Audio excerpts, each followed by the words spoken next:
나라가 주는 녹봉이 있었습니다. 관리들에게 지급하는 쌀이었습니다. 많지 않았습니다. 그러나 그것으로 처자식을 먹이며 나라의 일을 하는 사람들이 있었습니다. 그 쌀이 정작 받아야 할 사람에게 닿지 않았습니다. 조선 영조 시절 황해도 어느 고을의 이야기입니다. 황해도 재령 근처 낙동강 줄기가 아니라 재령강을 따라 들어가면 나오는 작은 읍리에 그 읍내 관아에서 15년을 일한 서리가 있었습니다. 이씨 성을 가진 이덕배. 나이는 43이었습니다. 어려서부터 글을 알았지만 과거를 볼 형편은 되지 않았습니다. 아버지가 일찍 세상을 떠나고 어머니와 동생을 건사해야 했기 때문입니다. 18살에 관아 서리로 들어와 문서 정리를 시작했습니다. 상투를 틀고 관아 문을 처음 들어서던 날이 아직도 기억났습니다. 그로부터 25년. 이덕배는 이 고을 관아의 문서 흐름을 손바닥처럼 알았습니다. 어느 창고에 무엇이 있는지, 어느 아전이 어떤 일을 맡는지, 세금 장부가 언제 어떻게 정리되는지. 수령이 5번 바뀌는 동안 이덕배는 그 자리에 있었습니다. 넉넉하지 않았지만 떳떳하게 살았습니다. 아내 오씨는 살림을 알뜰하게 꾸렸습니다. 아들 덕수는 이제 10살 댕기머리를 들이운 채 서당에 다니며 글을 배우고 있었습니다. 7살 딸 보기는 빨간 댕기를 달고 마당을 뛰어다녔습니다. 복농미가 충분하지는 않았습니다. 하지만 굶지는 않았습니다. 그것이 이덕배가 지켜온 삶이었습니다. 이상한 일이 처음 시작된 것은 3년 전이었습니다. 복농미 지급일. 창고지기 박가가 관아 서리들을 마당에 세워놓고 쌀을 나눠줬습니다. 이덕배는 받은 쌀 자루를 들어보다가 멈췄습니다. 가볍다고 느꼈습니다. 아주 조금. 집에 가서 되어보니 한 마리 모자랐습니다. 박가에게 이야기하자 박가는 눈도 깜짝하지 않고 말했습니다. 올해 수확이 좋지 않아서입니다. 나라 전체 사정이 어렵습니다. 이덕배는 그럴 수 있다고 생각했습니다. 그의 여름이 가물었던 것은 사실이었습니다. 다음 해에도 줄었습니다. 2마리였습니다. 그 다음 해에도 줄었습니다. 이번엔 3마리였습니다. 매번 박가의 말은 같았습니다. 수확이 좋지 않다. 나라 사정이 어렵다. 중앙에서 배정이 적게 내려왔다. 이덕배만이 아니었습니다. 관아 서리 12명 모두가 같은 말을 들었습니다. 처음엔 하나둘 항의해봤지만 박가는 요지부동이었고 수령은 관심이 없었습니다. 12명이 모두 침묵을 선택했습니다. 그해 가을이었습니다. 이덕배는 저녁 나절 심부름을 가다가 창고지기 박가의 집 앞을 지나쳤습니다. 담장 너머에서 고기 굽는 냄새가 났습니다. 이덕배는 발걸음을 멈췄습니다. 박가의 집은 3년 전과 달라져 있었습니다. 담장이 새로 쌓여 있었습니다. 대문이 새 나무로 바뀌어 있었습니다. 안에서 아이들 웃음소리가 들렸습니다. 다음 날 관아 마당에서 박가의 아이들을 봤습니다. 박가의 딸은 비단 댕기를 달고 있었습니다. 새 버선에 새 신을 신었습니다. 아들도 상투 대신 아직 댕기머리였는데 그 댕기가 명주로 만든 것이었습니다. 이덕배의 딸 보기가 차고 다니는 빨간 댕기는 3년째 같은 것이었습니다. 끝이 달아 있었습니다. 이덕배는 그것을 보면서 오래 서 있었습니다. 그의 겨울로 넘어가는 즈음이었습니다. 복농미가 또 줄었습니다. 이번엔 5마리였습니다. 겨울이 긴 황해도에서 쌀 5말의 차이는 작은 것이 아니었습니다. 이덕배의 집에서 아이들이 밥을 굶는 날이 생겼습니다. 처음에는 이틀에 1번이었습니다. 그것이 사흘에 2번이 되었습니다. 아내 오씨는 자기 몫을 아이들에게 나눠주고 자신은 숭늉으로 배를 채웠습니다. 이덕배가 눈치채지 못하도록 밥상을 늦게 들고 들어왔습니다. 그러던 어느 저녁이었습니다. 이덕배가 일찍 들어오다가 부엌문 틈으로 봐버렸습니다. 아들 덕수가 빈밥그릇 앞에 앉아서 아무 말도 하지 않고 있었습니다. 댕기머리를 늘어뜨린 채 2 손을 무릎 위에 얹고 배가 고프다는 말도 하지 않았습니다. 딸 보기는 빨간 댕기를 만지작거리며 오빠 옆에 앉아 있었습니다. 어미가 부엌에서 등을 돌리고 서 있었습니다. 이덕배는 그 장면을 보고 뒤돌아 마당으로 나왔습니다. 밤하늘을 올려다봤습니다. 눈물이 나올 것 같았지만 참았습니다.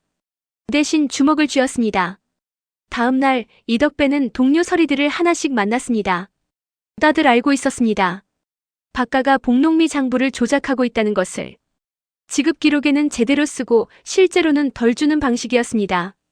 중앙에서 내려오는 쌀과 실제 지급액의 차이가 어디로 가는지 다들 짐작하고 있었습니다. 그러나 아무도 나서지 않았습니다. 이유는 하나였습니다. 박가 뒤에 수령이 있어.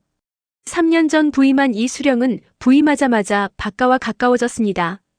박가가 수령의 밥상을 챙기고 수령의 사적인 심부름을 맡았습니다. 수령이 박가를 감싸는 것은 공공연한 사실이었습니다. 동료 서리 하나가 이덕배에게 낮은 목소리로 말했습니다. 덕배 씨, 괜히 나섰다가 자리 잃으면 그때는 진짜 밥을 굴소. 참는 것이 이기는 것이오. 이덕배는 그 말을 들으며 아무 말도 하지 않았습니다. 집으로 돌아오는 길에 보기에 다른 댕기가 생각났습니다. 덕수의 빈 밥그릇이 생각났습니다. 그날 밤 이덕배는 처음으로 혼자 주막에 갔습니다. 집에 있으면 아이들 얼굴을 볼 것 같았습니다. 아내 얼굴도. 그 얼굴들을 보면서 아무것도 할 수 없다는 것을 확인하는 것이 그날만큼은 견디기 어려웠습니다. 주막 구석에 앉아 막걸리를 홀짝였습니다. 한 사발, 두 사발. 취하지도 않았습니다. 그냥 앉아 있었습니다. 그때 낯선 나그네가 주막 문을 열고 들어왔습니다. 낡고 바랜 회색 두루마기. 상투를 느슨하게 틀어 올린 채 보따리 하나를 내려놓고 막걸리를 청했습니다.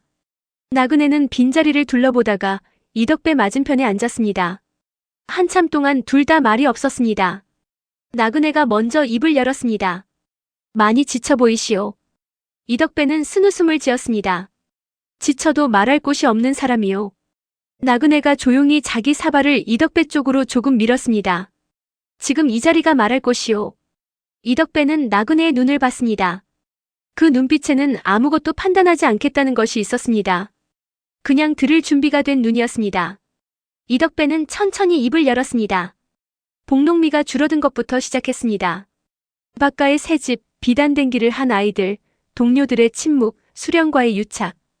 그리고 마지막으로 빈 밥그릇 앞에 앉아 아무 말도 하지 않던 아들 덕수의 얼굴을 말했습니다.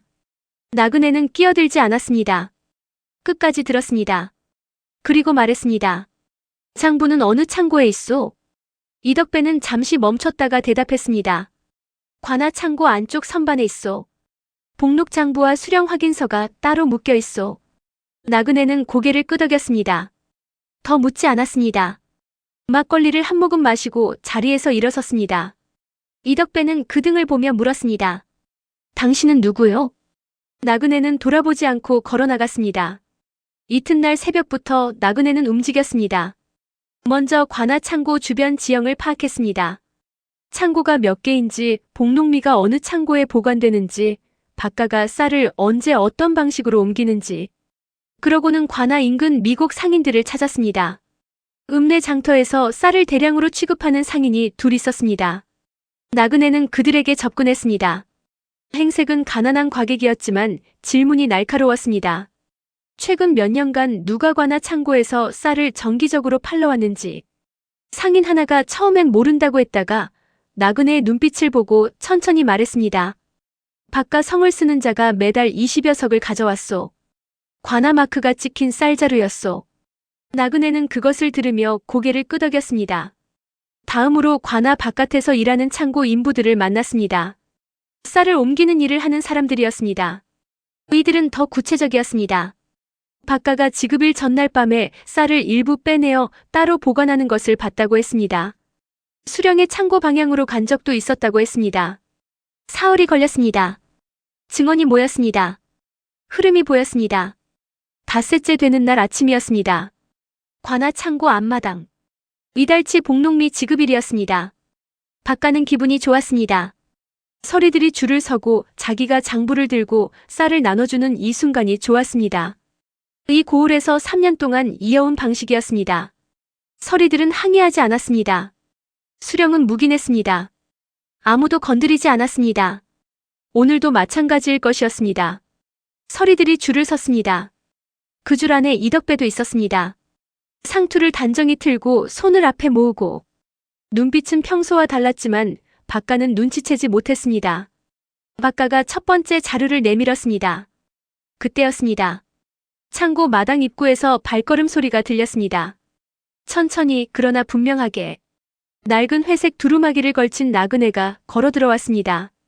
박가가 인상을 찌푸렸습니다. 여기가 어딘 줄 알고 들어오는 거요? 암행어사 출두야.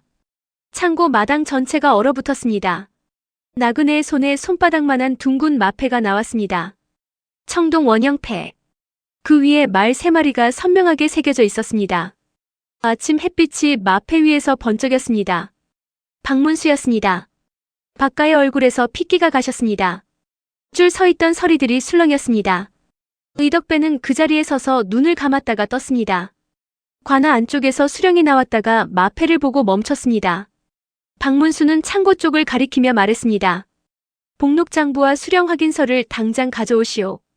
장부가 펼쳐졌습니다. 박문수는 복록장부를 받아 한 장씩 넘겼습니다. 지급 기록란에는 제대로 된 수령이 적혀 있었습니다. 그런데 서리들의 수령 확인서와 대조하자 숫자가 달랐습니다.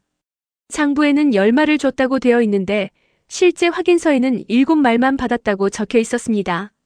그 차이가 석 달치, 6달치 누적되자 수백 석이 되어 있었습니다. 박문수는 미국 상인을 불렀습니다. 상인은 박가가 정기적으로 관아쌀을 팔러 왔다고 증언했습니다. 날짜와 수량을 기억하고 있었습니다. 창고 인부들도 불렸습니다. 지급 전날 밤에 쌀이 빠져나간 방향이 2곳이었다는 사실이 드러났습니다. 하나는 박가의 집이었습니다.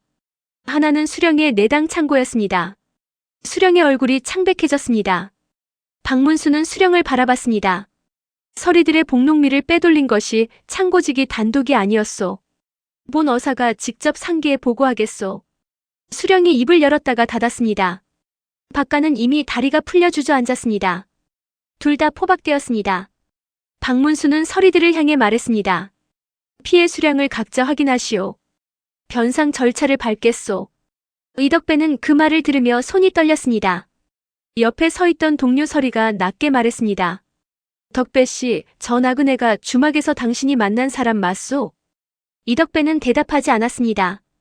그냥 고개를 끄덕였습니다. 그날 저녁이었습니다. 의덕배는 집으로 들어오면서 아내에게 말했습니다. 밥 지어요. 오늘은 제대로 먹읍시다. 아내 오씨는 영문을 몰랐지만 무언가 달라졌다는 것을 느꼈습니다. 남편의 등이 좀 더 곧았습니다. 눈빛이 좀 더 맑았습니다. 아들 덕수가 저녁상 앞에 앉았습니다. 댕기머리를 어깨 뒤로 넘기고 밥그릇에 쌀밥이 담겼습니다. 가득. 딸 보기가 빨간 댕기를 흔들며 수저를 집었습니다. 넷이 오래간만에 함께 저녁을 먹었습니다. 의덕배는 그 자리에서 나그네를 찾지 않았습니다. 이미 없을 것이라는 것을 알았습니다. 주막 주모에게 물어봤더니 해가 지기 전에 훌쩍 나섰다고 했습니다. 어느 방향인지도 몰랐습니다. 의덕배는 그날 밤 아이들이 잠든 뒤에 마당에 나와 한참 하늘을 봤습니다. 나그네가 앉았던 주막 자리가 생각났습니다. 아무것도 바라지 않고 들어준 그 눈빛이 생각났습니다. 복록미 착복은 조선 중후기 내내 사라지지 않았습니다. 창고지기와 수령이 결탁하면 하급 서리들은 항의할 방법이 없었습니다. 상급기관의 고발에도 수령이 먼저 막아냈습니다. 침묵이 가장 안전한 선택이었습니다. 그 침묵의 끝에 굶주리는 것은 관리들의 아이들이었습니다. 박문수는 그 아이들의 빈 밥그릇을 알고 있었습니다. 두 발로 걸어다니며 주막에 앉아 막걸리를 마시며 지쳐서 말할 곳이 없는 사람들의 이야기를 들으며 알게 되었습니다. 그래서 움직였습니다. 감사 인사 없이 이름도 남기지 않고. 녹봉은 나라가 백성의 이름으로 주는 것이다. 그것을 훔치는 것은 백성을 훔치는 것이다. 박문수 어사. 구독과 좋아요 부탁합니다.